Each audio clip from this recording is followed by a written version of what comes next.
We are back. New York City Baseball, Past, Present, and Future. Alan Blumkin is on assignment. My co-host tonight is Marty Rose from Jackson Heights, New York, living in Florida, via Staten Island and Vietnam. Oh, wonderful places, yes. Mm-hmm. All in no particular order. No. So, week 6, 7 in Florida? Let's see. Well, I've been here just about a little over 3 months now. So. Oh, okay. Time flies.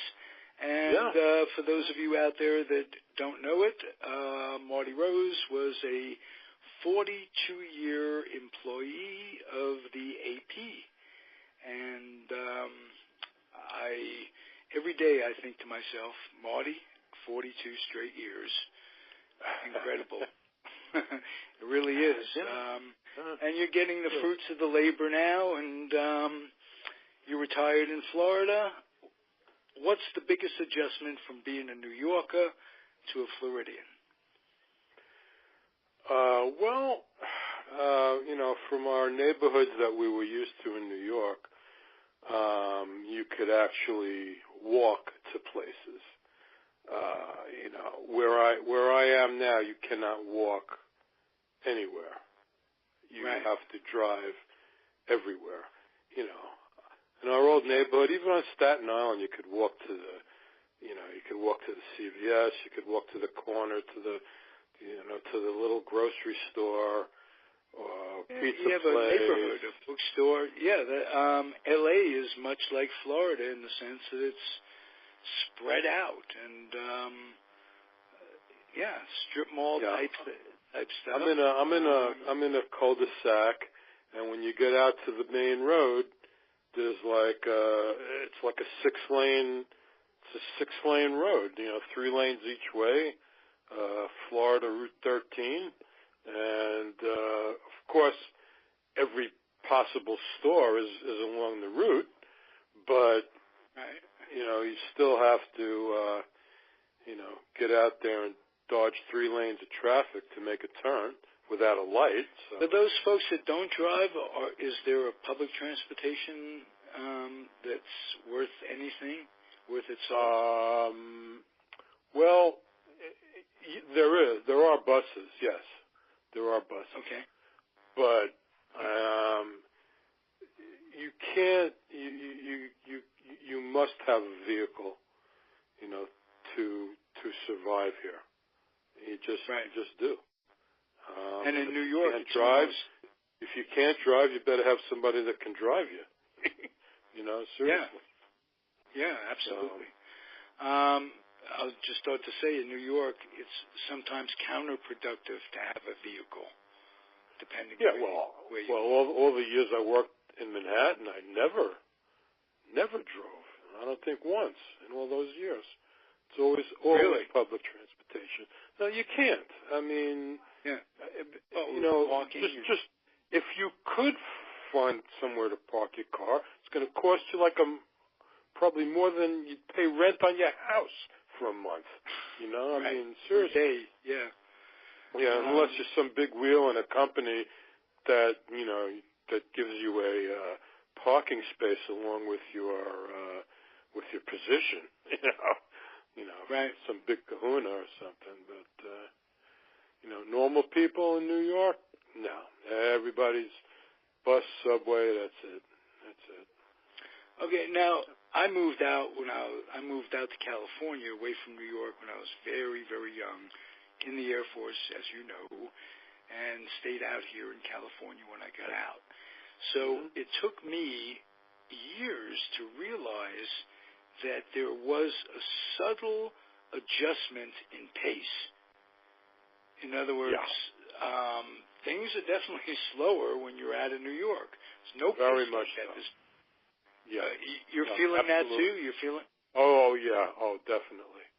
Yeah. Okay. No question about it. Yeah. Do you wonder if you could if you had to, could you ever pick up that pace again? Could you ever want to get into that again?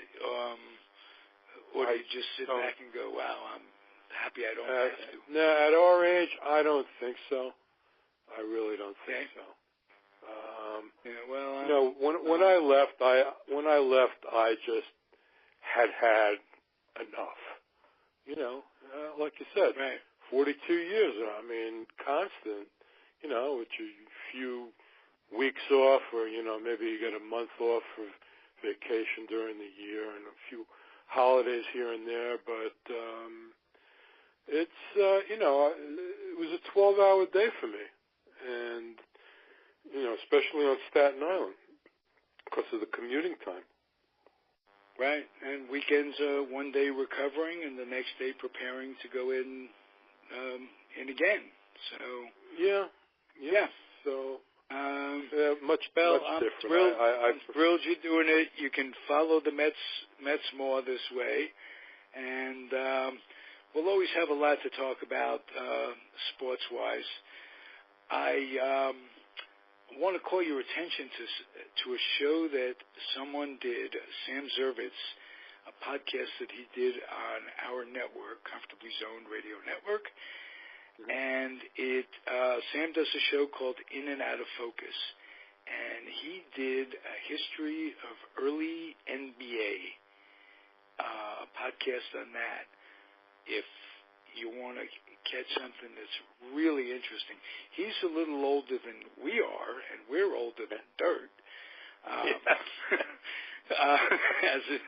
As it turns out, that's that way, isn't it? None of us have really lost a step, which is really nice. I love being old. I just don't look forward to being elderly. There's a big difference. Yeah, I hear you. I know. Well, mentally and physically, if you got it together, you're not really old. You're experienced. But there's a quick drop off when you become elderly, and quite frankly, that scares the shit out of me. How's that? Well, there's some honesty. Take it one day. Take it one day at a time. I know. It's all a journey and all that, but that's the way it is. A little brutal honesty and a little brutal frankness. It's fun now, kids. Anyway, on a more light note, Mets are winning tonight. I'm going to put the show up tonight, so we're very current. They're winning 2-0 playing Washington in a series that it would be nice to win. But, the way the season is going, Washington just has tanked to put the Mets back in it. And I think it's just going to depend on a question of how much ill health can this team afford to endure. You were saying off the air that Matz is now ailing a little bit, not as bad as I feared when I read about it earlier. He has some bone spurs in his elbow. Is that it? Bone spur in the elbow, yeah. And, they're thinking that he might make the start. He's supposed to start on Wednesday. So, depending on how he feels, they may let him make the start Wednesday. The only thing is, I guess he puts more pressure on the arm when he throws the slider. So he hardly threw any sliders in the last game. And, when you're taking away one of your pitches, right. And they quickly find out. They quickly see what's going on the opposing team. Yeah. So which is something we haven't ever talked about, you and I, is the incredible scouting and the shifting that goes on that puts players so far out of position that and how well it works is still subjective. Does it work well? For left-handed hitters, I haven't seen any statistics. They must be out there. But to me, these shifts have to be knocking at least 20 points off batting averages of these left-handed hitters. I mean, when you see people's batting averages, when they put them up on the screen, and you're seeing 220, 215, I mean, 190. What is that? We never saw that. That's not major league competent. And there's so many guys hitting that these days. And, especially the left-handed hitters, they're just getting killed out there.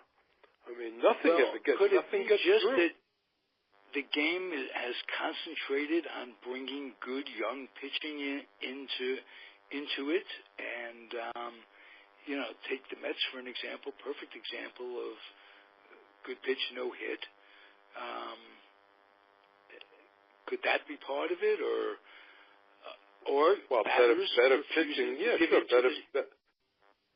Better pitching is definitely part of it, but you see it. I mean, with the three guys on the right side of second base, you can hardly ever get a ground ball to get through. Hardly ever. So doesn't that put the onus on the batter to, hey, left side's open, let me just, inside out a little bit. Easier said than done, of course. If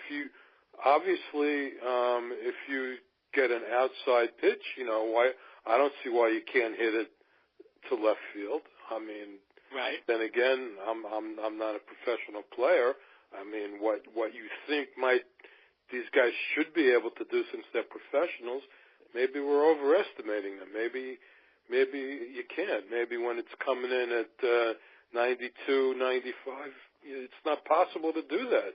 Maybe it's the idea of man against man, mano a mano type thing, where you throw me your best stuff and I'm going to hit your best stuff, and my power is there, and big guys drive Cadillacs and all that. Yeah, right. Everybody's trying to hit it out.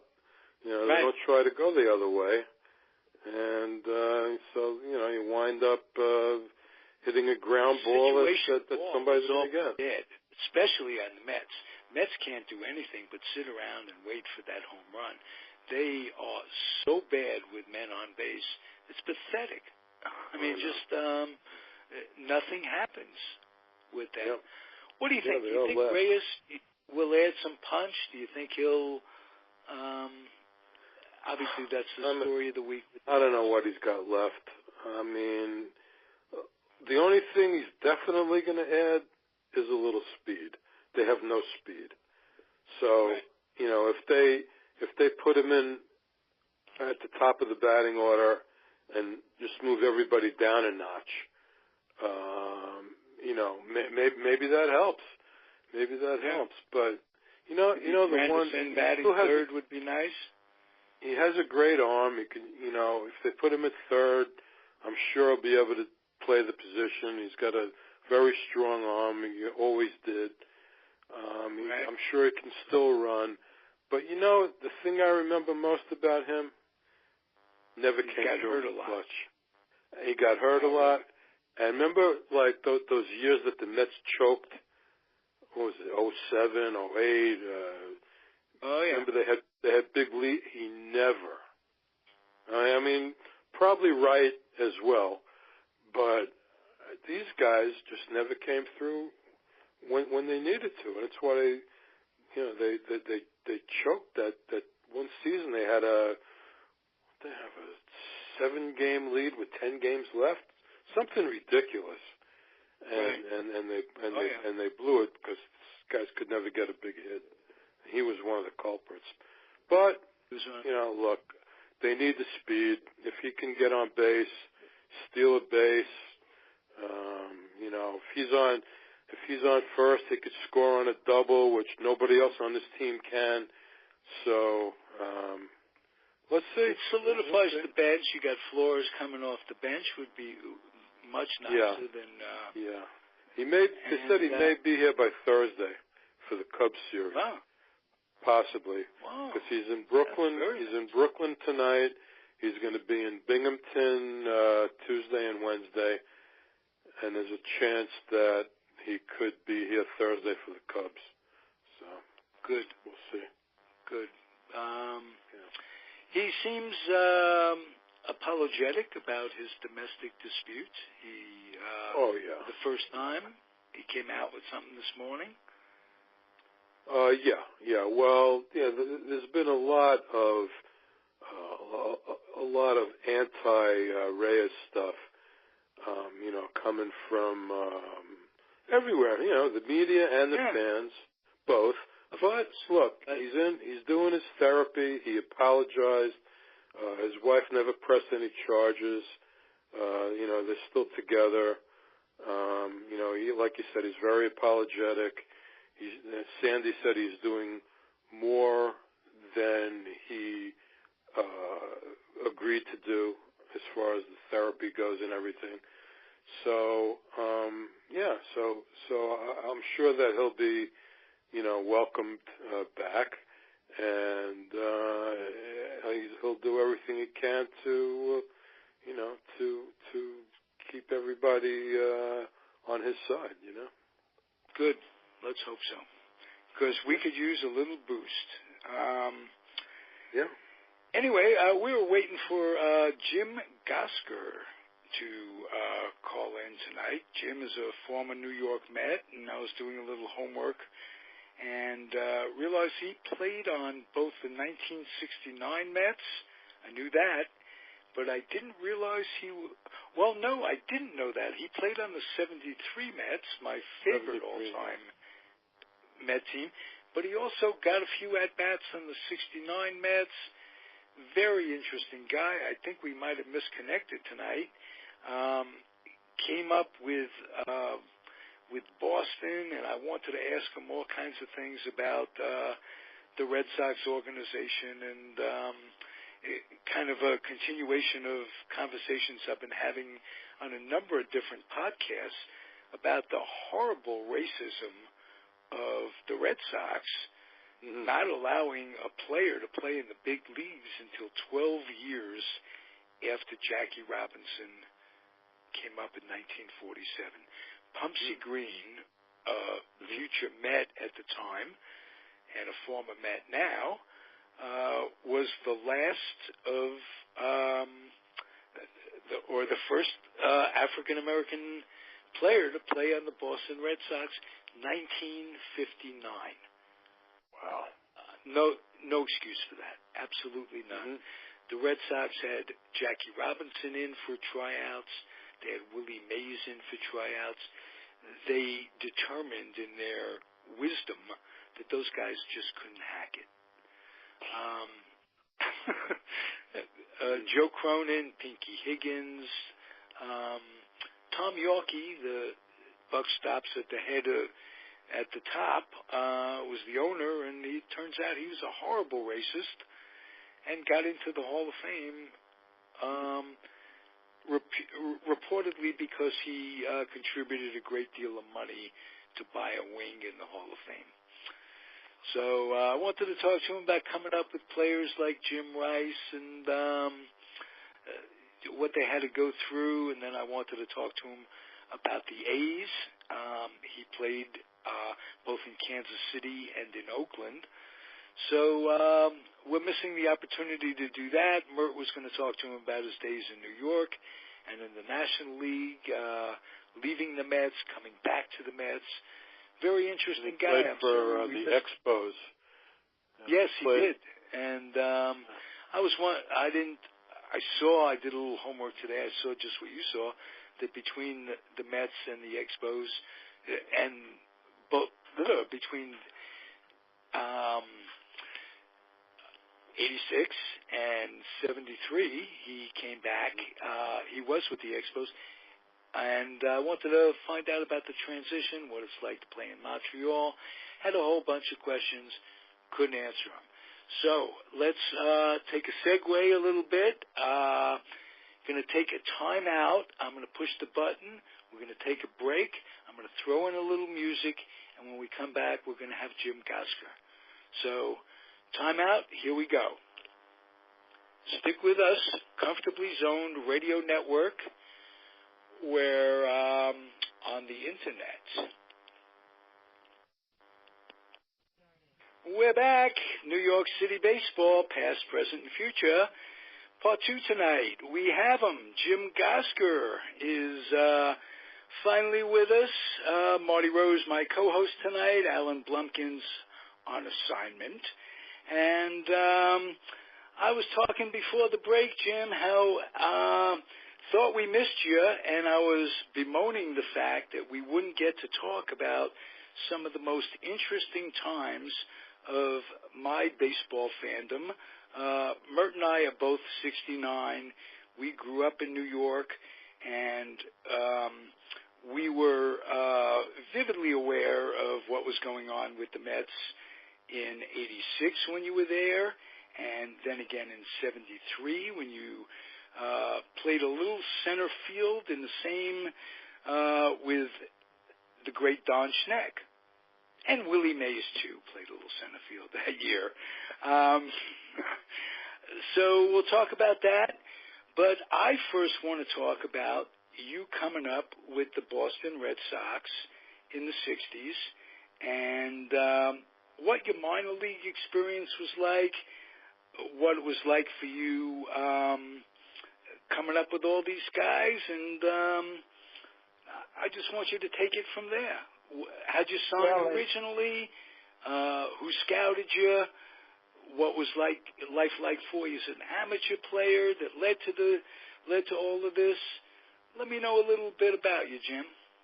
Well, back in those days when I signed, the major league teams were pretty much going out and just trying to find players. I was fortunate. I was playing in a semi-pro league here. I just got out of high school. I was 18 years old. I was playing in a semi-pro league. My grandfather knew a scout from Detroit who scouted for the Red Sox, and his name was Maurice DeLoof. Nice gentleman, very nice gentleman, and we had a long talk. Of course, my dad, he was the one that was negotiating any contracts. He was a big baseball fan. He brought me up from Little League when I was 8 years old. He started me playing ball, and he was very instrumental. But we had this Maurice DeLoof came to a couple of our games, and he was impressed. And at that time, my dad had talked to him about me playing ball, and he said he'd like to give me a chance. He said, we'd like to start you out in Pocatello, Idaho, which was a Class C affiliate. At that time, they had the Rookie League, Class D, C, Class B, Class A, Triple A, and the big leagues. So they were trying to stock these teams. And Maurice said, we'd like you to go to, we sign him to a contract and send him to Pocatello, Idaho. Well, that was all well and good. I get to spring training, and luckily I had a pretty good hitting coach in Ted Williams. He was a minor league hitting coach at the time. Whoa. Would he move around from team to team? Yeah. Well, he was there. Still affiliated with the Red Sox, and we had a lot of young players, and at that time we were just a number. So we went out and played. Well, we had a little manager that was managing at Winston-Salem, North Carolina. His name was Eddie Popowski. Great manager. This was Class B ball. So I guess Ted Williams had said something to Pop to the fact that I want 5 rookies. I'd like you to take 5 rookies to Winston-Salem. I was one of them, Rico Petrocelli, Jim Russin, Gage Nordane, and Billy Molinas. There was 5 of us. Wow. And we moved You and Petrocelli are the only 2 I've heard of. Now, yeah, well, Jim Russin was a big first baseman. Nordane was an outfielder, and Billy Molinas was a second baseman. But there was 5 of us. And we went to Winston-Salem, North Carolina, which was Class B. So actually I moved up a class. And at that time, when you signed the contract, or when I signed my contract, I was on a progressive bonus. I got X amount of dollars to sign, but every time I moved up a class, I would get an extra bonus. So moving from, I was supposed to be on the Class C roster and went up to the Class B roster, so I got a little money for that. I had a good year at Winston-Salem. I think I hit 285, had 20 home runs and 19 home runs and 80 runs batted in. Well, under the bonus rule, if an individual signed a bonus contract, the second year he had to be protected, or he would get, another team would have the opportunity to grab him. Well, I was protected. Being protected, they had to carry me on the major league roster. So the year of 1963, I sat on the bench, but I got the major league experience. I got to play in a few games. I think I got one hit. I think I only got to bat about 16 times, but I got one hit, and it was here in Detroit, Frank Larry, and that was my first major league hit. And Frank Larry was a terrific Yankee killer. Oh, yeah.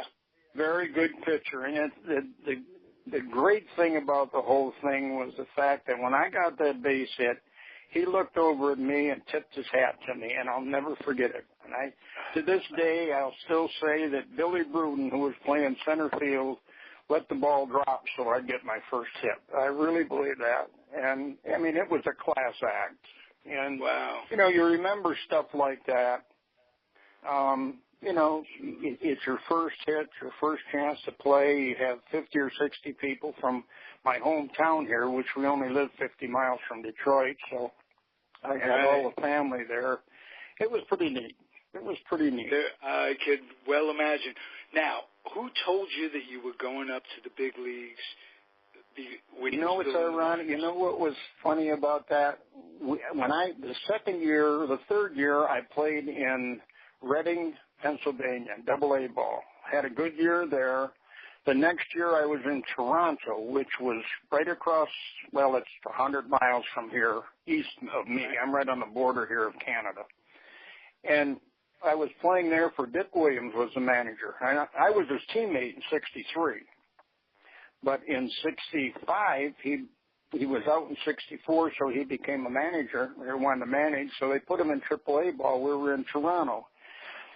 And we were playing in Buffalo, and I was hitting 299, and I had strained my groin, and Williams said, I'm going to rest you. And I said, Skip, let me get a chance to hit 300. He says, okay, I'll give you 2 at-bats.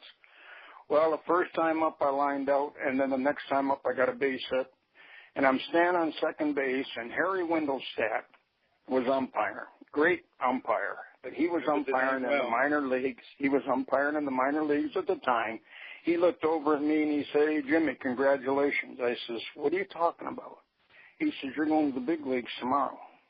I said, Harry, how do you know that? He says, I know. So after the game, Williams tells me, he says, they want you in Boston. And I said, really? He says, yep, Geiger broke his ankle and Lenny Green broke his wrist. So you're going to be the center fielder. So I went up. It was right at All-Star break, or close to All-Star break. And I went up and played 81 games for him, hit 265, was a leadoff hitter, had I think 40 or 45 runs batted in. So I got Rookie of the Year. And that was a start. That's the break that you get. You got to get a break. And I was fortunate to be at the right place at the right time.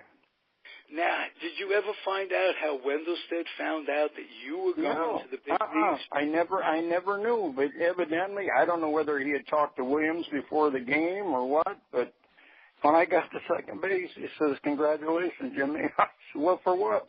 He said, you're going to the big leagues. And that was the break that's the break that I needed, And then I played there in 65, started in 66, and I was supposed to be an untouchable. That's what the owner said there in Boston.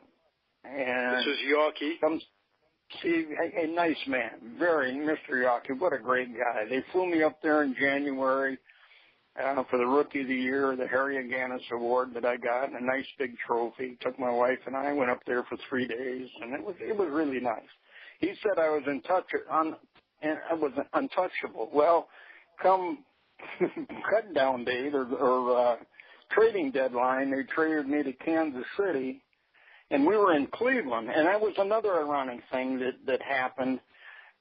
I heard from my high school or from my Little League coach who was at the game. He called me up after the game, and he said, "Hey, congratulations, you're going to Kansas City." I said, "What?" He said, "Yeah, you've been traded." I said, "How do you know this?" He says, "It was on the radio." And to this day, Billy Herman has never told me that I was traded. Or even letting you know. That's incredible. Yeah, I mean, Billy Herman never said a word to me. I got my stuff. I called Alvin Dark. He says, "I need you out here tomorrow. You and Nosick are going to platoon in the outfield, but you're going to play tomorrow." So I said, "Skip, I don't have my clothes or anything." He says, "Fly back and get them." So I had to fly back to Boston, get my stuff, and I was out there in time for the game in Kansas City and started in center field. Whoa. Played for the greatest manager on the major league level that I ever played for, in Alvin Dark. He was the best. Can you tell me why? Why you felt that way? He was the best manager I ever played for in the big leagues. No question. But can you tell me why you felt that way? Because I know you played for a number of guys that we plan to talk about throughout. He is the only one that I played for that would keep you continually in the game. He had a way of dealing with players, and that is the biggest thing when it comes to managing. If you can deal with players, if you can kickstart them when you have to, talk to them nice. But Alvin would always come down when I'd be sitting there. When Nosick would be playing center field, he came down to me and he'd say, "Hey, Jimmy, what do you think we should do in this situation?" I look at him and I said, "Skip, you're the manager." He says, "I just want your opinion." And you sit there and you think about this and you say, "Geez, this guy thought enough of me to come down here and ask me," And he was so good with players, absolutely first class with his players, and everybody loved him. Wow. I mean, he just, when he was I guess he had so much conflict when he was out in San Francisco or wherever. Yeah, I think he was managing them. That he had trouble with all the superstars, Yeah. Here he didn't have any superstars. And there was the racial divide. Yeah. There definitely was a racial divide there. There was no question about that. But, we had guys on our team that were, were black, but we never looked at it like that. They were players. They were your teammates. And, I guess certain people. I understand, but I didn't say that. I didn't say that there was a racial divide between the players and themselves. I said there was a racial divide, or reputedly there was a racial divide between Alvin Dark and anybody who wasn't a white gentleman. Well, I would probably tend to agree with you with that because, he's from down south, and at that time, it was completely different. I mean, when I played my first year in Winston-Salem, we had two great colored kids playing with us. And these people in the stands, which, call them everything. And, that's uncalled for. I mean, I was brought up to respect everybody, and, I mean, I don't understand the racial divide. To me, we're all human. And that's always been my thinking. That's the way I was brought up. Okay. Now, can you give me some Charlie Finley stories? Because he was the owner of... Charlie Finley. We get to Kansas City, and Charlie was a big publicity. I mean, he was all about getting people in the stands by publicity. And we'd have farmers' night where you would have people running around the field chasing grease pigs and he'd give them gifts and stuff like that, but it was strictly all publicity. As far as our team, we had a very close-knit team, but, Charlie was always interfering. I mean, we had when we would fly commercial. Everybody else would have their own plane or fly, and they wouldn't fly commercial. On one trip, he had 5 different guys on 5 different flights to save money. To me, it was crazy. But he did some. I mean, he was a big guy on publicity. I can remember one time when I stayed out there and worked in Oakland. When we went to Oakland, I worked in public relations out there. Well, they had a party out there where he was there, and my wife got a little tipsy, and she went up to him and she said, "My husband deserves more than you're offering him." And Charlie just looked at her and said, "Take it or leave it." I mean, that's the way it was with Charlie. Anybody that made a lot of money, he got rid of them. He got rid of Harrelson, for God's sakes. And Harrelson goes to Boston and gets a $50,000 or $60,000 bonus for coming up to Boston. And Charlie just released him, didn't even trade him. Right. He did some crazy stuff. You could say a lot about Charlie Finley, but he assembled a team. Oh, yeah. I mean, he was a promoter. There's no question. He was a promoter. I remember when... No, but not just promoting, but scouting and signing and putting together guys like Bando, Reggie Jackson, Campaneris, Rick Monday. These are all guys that came out when you came out. Yep. What memories? I remember. Well, I'll give you an example. Let's just pick a guy. You played in the same outfield as Reggie. What was Reggie about? It was funny. We're playing. Reggie was in AA ball, and I'm sitting on the bench there, and I was on like an 8 or 9 game hitting streak. And he said, "Hey Jimmy," he says, "I got to sit you down for a game." I says, "Okay, Skip, whatever." He says, "I got this phenom coming in." He says, "He's going to be here for 1 game. Charlie wants him in here." And it was Reggie. So I said, "Okay." He says, "He'll be here 1 game, and that's it." Reggie played that game, struck out 4 times. Could not hit a breaking ball. And he struck out 4 times. He was gone the next day, back to AA ball. But that's the way Charlie was. And Dark tells me, he said, "Jimmy, I can't do anything about it." I said, "Skip, you're the boss. I don't care." But I said, "You're the boss." He said, "The guy's going to be here 1 game, and that's it." But I'll tell you what, Reggie Jackson learned how to hit the breaking ball. Who taught him these moves? Seriously. Who were your minor league? He's a heck of a nice guy. The minor league guys that came around to teach these guys, yourself included, in the A's organization at that time. Well, they had some good ones. They had, good kids coming up. And Charlie was, he had that AA roster just loaded with them. And then the next year when we went to California, he brought a few of them up, and which was nice. Who were the minor league instructors that you guys were learning from? Well, when my first year with Boston in Class B ball, we didn't have, Pop was the only man there. I think we had 1 coach, but Pop was manager, he did almost everything, through batting practice, a whole bit. As we moved up the ladder, I remember with Seattle, we had 4 or 5 different guys that would, Magley and was working with the pitchers. But when you get on the lower minor league level, Jim, I totally forgot about that. You played with the Seattle Pilots in the Jim Bouton year. What a class that was. Oh, I'll tell you what, I had the privilege of calling Jim Bouton on his birthday last year, and what a good guy. He wasn't up to doing an interview, and I understood that, but we talked a little bit about those days, and he still got a twinkle in his voice. So,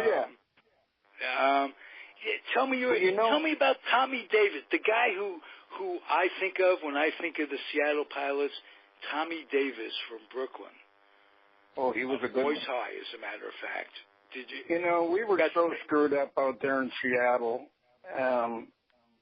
Joe Schultz was the manager, and God rest his soul. You know, he was a good guy, but he didn't have a clue.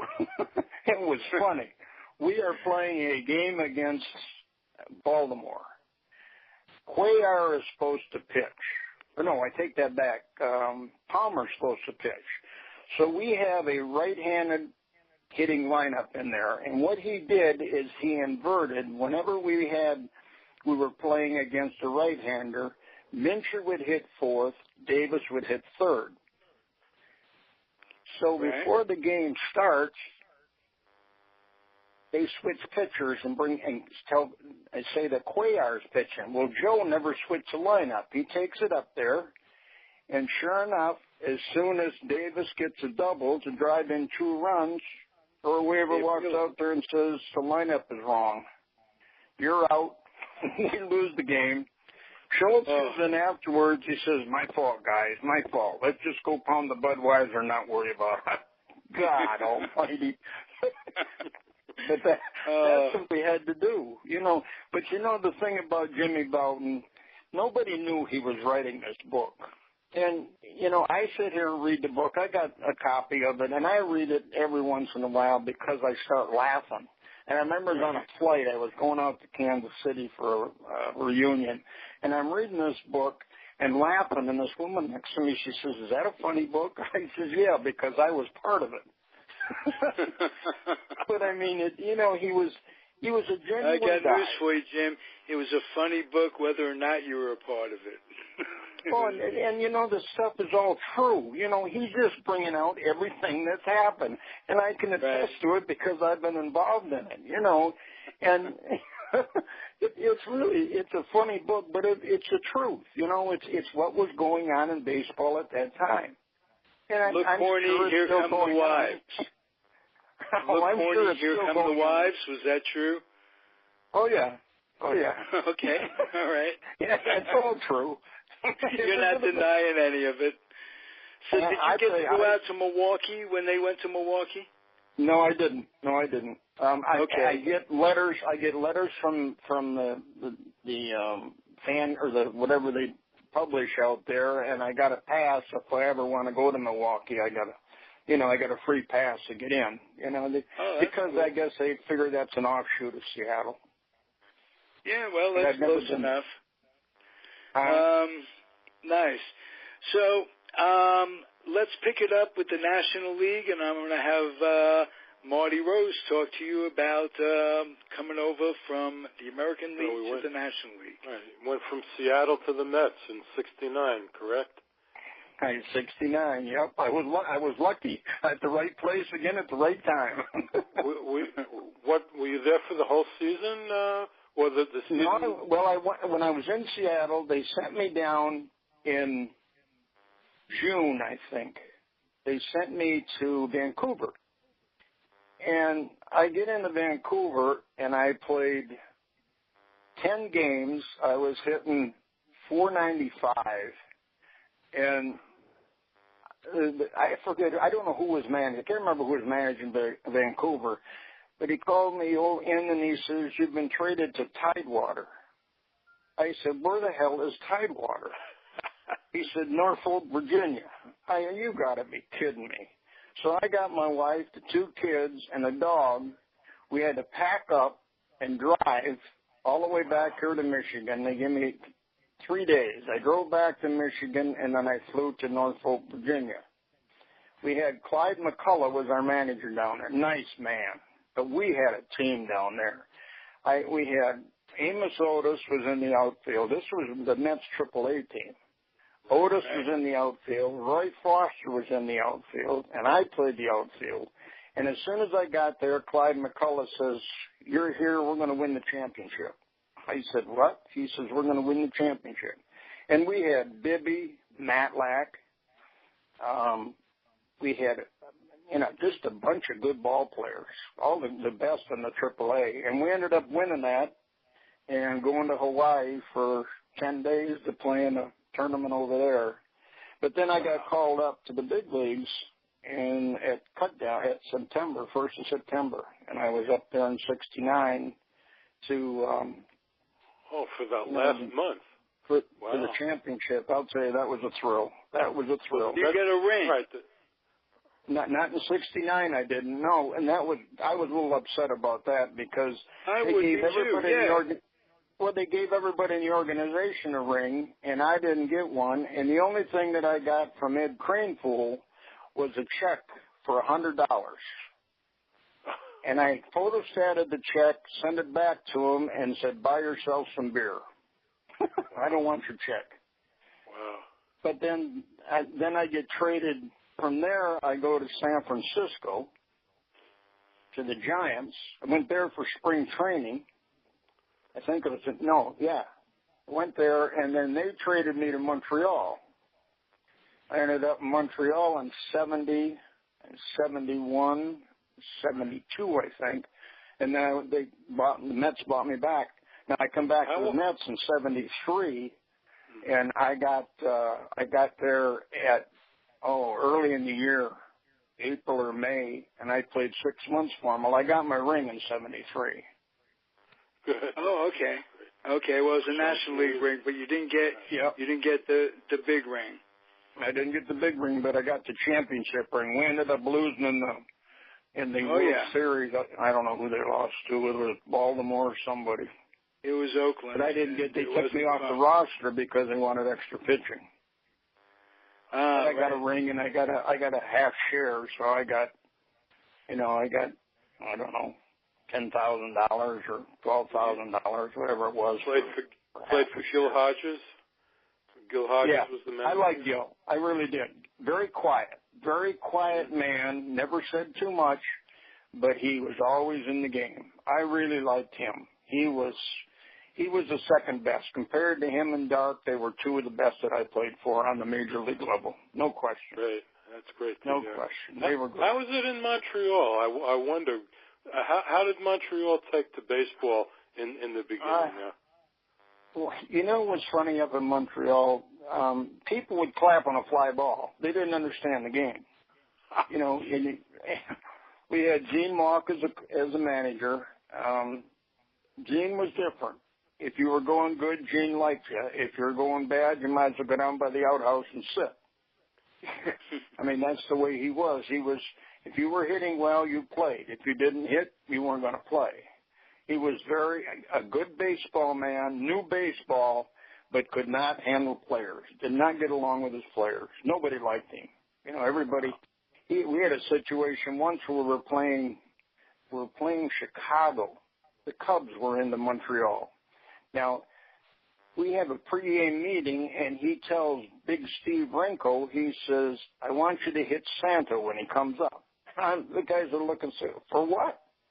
I just want you. If you don't hit him, it's going to cost you $500. Well, I guess him and I think Stanky was over there at the time, or no, it wasn't Grosher. They didn't like each other. So we play them, and I was leadoff hitter, and the kid from Windsor was pitching. The big colored guy, really nice guy. Dang it. Thinking Ferguson Jenkins, he was pitching. Fergie Jenkins, yeah. So I get up, first time up, I get a base hit to center field. We don't score. We get them out, 1, 2, 3. Come up the second inning, boom, he nails Santo. Now I think, both benches are going to empty, but nobody said nothing. Santa goes down to first base. Now we go through our lineup. Nobody else gets a hit. I come up the next time, and I get drilled right in the rib, or right in the leg. And I get down to first base, and I said to Ernie, I said, "For Christ's sake, Ernie," I says, "I'm hitting 240, and he's going to nail me." And Ernie just looked at me, and he said, "Yeah, we'll play 2. And I said, "Okay, whatever." So I get all the way around to third base, and I'm coming home on the third out. And Fergie's standing there. He said, "Jimmy, you all right?" I said, "Fergie, I'm only hitting 240. He said, "Orders." He says, "If I don't hit you, it's 500. He says, that's why I threw at your leg. So I says, well, thank God you didn't throw it at my head. That's the only time a pitcher ever apologized because he knew. I mean, and that's the way it was back then. You throw at somebody, somebody's going to get nailed. Somebody on the other team. That's just the way it was. It's different nowadays. These kids don't want to charge the mound. You know. Had you played with Jenkins before, over the years? No. But I knew he lived close to me. He only lived like 50 miles just across from Detroit. What a you nice might as well man. be from Really Canada, nice Jim. You've got a Canadian accent, eh?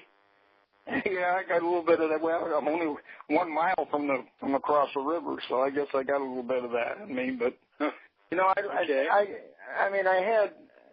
I was fortunate. I thank God that I was healthy. I was never on the disabled list. I was lucky. I was at the right place at the right time. I got 8 years in the big leagues. I played 13 of the glorious years I've ever had. You know, you see all these guys working and everything, and you think, God, here's 13 years where I did something I really enjoyed. And, you know, did you go into coaching when you left the game? Yeah, well, you know, it was funny. Who was running somebody that was head of the umpires, head of the American League at that time, called me up and said, hey, Jimmy, why don't you try umpire? And I says, no, thanks. I don't want to put any part of umpiring. I always wanted to coach on the minor league level. In fact, last year, Joe, what the heck was his last name with the Mets? He was the farm director. McElvain. Oh God, what was his last name? He ended up being the general manager with the Tigers here for a while. Joe McDonald. In 1974, my last year when I got released at the end of the year, he says, hey, Jim, how about would you like to be the batting instructor at Tidewater or Norfolk, Virginia?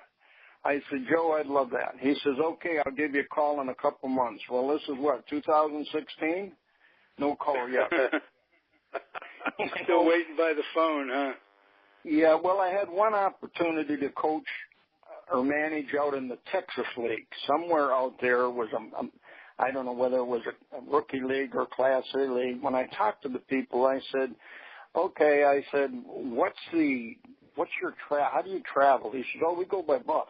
I says, oh, okay. I says, well, what's your shortest trip? He says, 12 hours. I says, I don't think so. That's not for me. Right. So that was the only opportunity I had. But even to this day, I would love to coach on the minor league level. I don't care about the bars, the big leagues. That does not. But just to work. Did you do any amateur coaching with high school kids or anything? Yes, I had one. I was up this team up here north of us. It's called Croswell Lexington High School. Okay. The guy that was the director up there, the AD, athletic director, he used to work for the paper here. When he took a job up there, he calls me up. He says, hey, Jimmy, he says, do me a favor. I says, what do you want, Rick? He says, will you coach the JVs? I says, well, can't you get a parent or something? And he says, I'd like to have somebody that knows what they're doing. I said, okay, so I'll take the job. 2 days later, the little varsity coach, I call him a pissant because he was just a little shit. He comes up to knocks on my door. He says, and we got in talking. He says, this is the way I want to run it. I says, wait a minute. You run it the way you want to run your varsity. I'll take care of the JVs. I'm going to teach them how to play ball and enjoy the game. When they get to you, you can do whatever you want with them. Well, okay, he says. So we start. So we get going, and we played probably a month into the season, 3 weeks into the season, a month. I'm 4-2. He's 2-4. He calls me up on a Friday. Now, my program was we played doubleheaders on Tuesday and Thursday. We will practice Monday and Wednesday, and you guys will have a weekend off to do what you want with your families. Well, he didn't like that. He wanted to be out there. He's got his kids up there. 3 to 3.5 hours every day. You can't keep these kids interested that long. And I told my parents of the JVs, I said, I don't care if we win or lose, I'm going to teach them how to play the game. I want them to swing the bat, and I want them to throw strikes, and I want them to play defense, and I'll teach them that. So we're 4-2, and he's 2-4. So he called me up that Friday. He says, I want your kids to hit. I said, my kids are not going to hit on Friday. Well, I'll get your assistant coach to do it. I said, you do whatever you want. So I called the athletic director. I says, now either get him off my butt or I'm done. I says, I have forgot more baseball than this clown will ever know. He says, well, you got to take care of that. I says, you're the athletic director. You're the head man. Either tell him to stay away from me or I'm going to quit. I'm done. You can't quit. I says, watch me. And he says, well, that's my first year. I don't want to talk to him. I says, okay, I'm done then. You know. And I get all these other coaches around there say, Jim, why don't you come coach with us? Why don't you come and coach? I said, well, I was obligated for that for the year, maybe next year, you know. You know, I enjoyed it so much working with the kids. I mean, I had a great time. The kids were responsive, and we were doing well. We beat a Class A team, and we were only a Class B team, and we beat a top-notch Class A team, a doubleheader. And the kids were just excited as hell. And I said, it's just about having fun. Sounds to me like you would have been a great minor league manager, Jim. Oh, just about having fun. You know, and these kids, you know, we were playing. I told the varsity coach, these kids are not playing for money. You know, let them play the game and enjoy it. His theory was that, well, he told the parents, they got to earn the opportunity to play for me. Well, if you're only playing 9 guys and you got 16 guys or 17 guys on the roster, what about the other 8 or 9 guys? You know, that's not right. I had 16 on my roster. I told my players to start. If we'll play double headers, you will play 1 game, maybe 2. But I says everybody will play. And that's the way that I taught my philosophy about it. And the kids loved it. Parents loved it. I had parents calling me, you got to come back, Mr. Gosger. I said, I can't. And I'm not going to do it. Not as long as that little clown is there. Come to find out, last year he gets fired. So, no, it just, I mean, but I had fun doing it. You know, I had fun. I mean, I had a great life. I just, you know, I just wish more kids would have the opportunity that I had. You know, these young kids that work at it. Marty's going to ask you what it was like playing center field in the same outfield. Well, actually not, but one of the center fielders on the 73 Mets with Willie Mays. Willie was a great guy. God, he was a great guy. And, you know, I got a picture. My son, my boy was only like 4 or 5 years old at the time. I bring him in the clubhouse, and he's sitting on Willie's lap, and he's got a picture of him and Willie, and he's got it on his Facebook. And that was a great thrill. You know, Willie was a character, and I got him good one time. You know, he's sitting there, and I said, I walked up with a towel and an orange, and I said, Willie, you ever see me turn an orange into a peach? And he says, dude, get away from me. I said, no, have you ever seen that? And all the guys are standing there laughing. And he says, okay, show it to me. So I take this orange and put it in the towel and wrap it up. And I says, now hang on to that while I wrap this up. So he's got one end and I'm wrapping up the other end. And he says, well, what are you doing? I says, well, I'm just changing this orange to a peach. And he put it down in front of him. And I says, now isn't that a peach? He just started laughing. He says, you're crazy. But I had fun with him, you know. I mean, he's just a down-to-earth guy, and just, I mean, he was a class act. I thoroughly enjoyed playing with him. I really did. It was fun. And the Yogi Berra, the difference between Gil and Yogi as managers? Yeah, Yogi was a nice man. I mean, but he didn't adapt to the game. In other words, he was more like a figurehead than a manager. You know, I mean, he made some moves that, you know, you turn around and say, what is he doing? one instance where we're playing in Houston, he has stop bat, has Don Horn run for him, and then puts me in center field. He uses 3 players for one job, you know. Right. And I mean, but a nice man, a good guy, a lot of fun to be around. I was sorry to see him go. I liked Yogi. You know, everybody liked Yogi.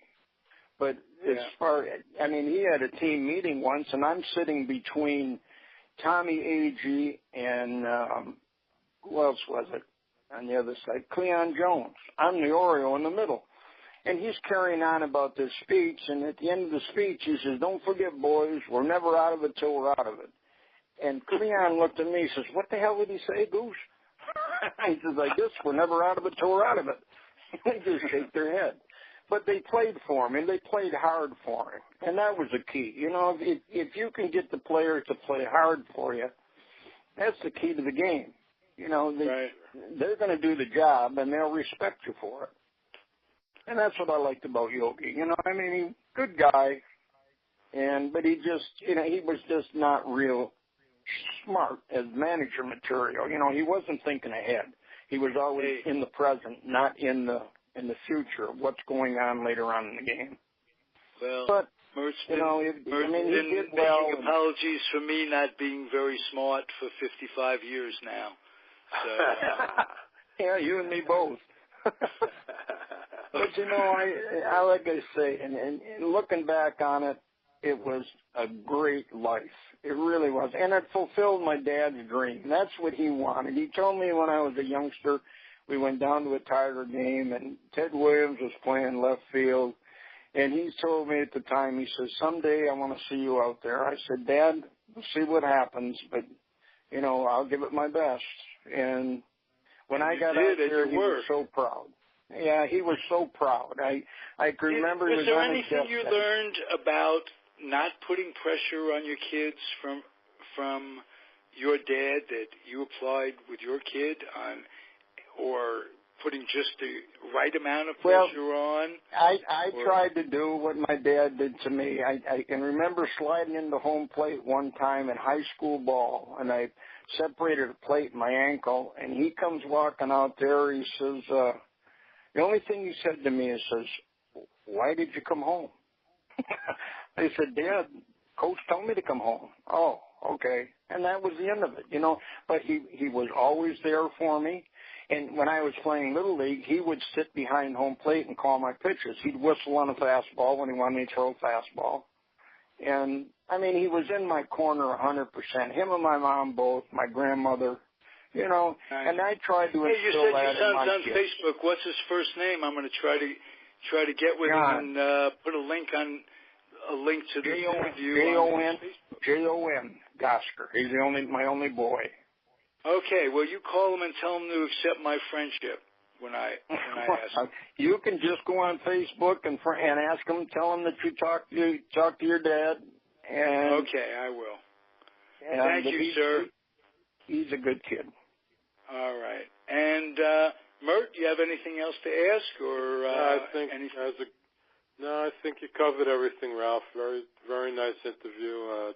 Thanks a lot, Jim. We learned a lot today. No problem. Thanks very much for calling, guys, and good luck with everything out there. We're very appreciative, and thank you very much. I hope you'll take the time to come back someday and check in, and we got to make sure you're still a happy guy. All right, my friend. Thanks for calling. All right. Be well. And everybody out there, thank you very much. Thanks, Mert, as usual, you know. Okay. I'm loving it. We'll talk soon, and everybody out there, keep on hanging in there. Life's up and down, a little roller coaster now and then, spin you around, but try to land on your feet, and we'll catch you on the flip-flop. Take care. Right.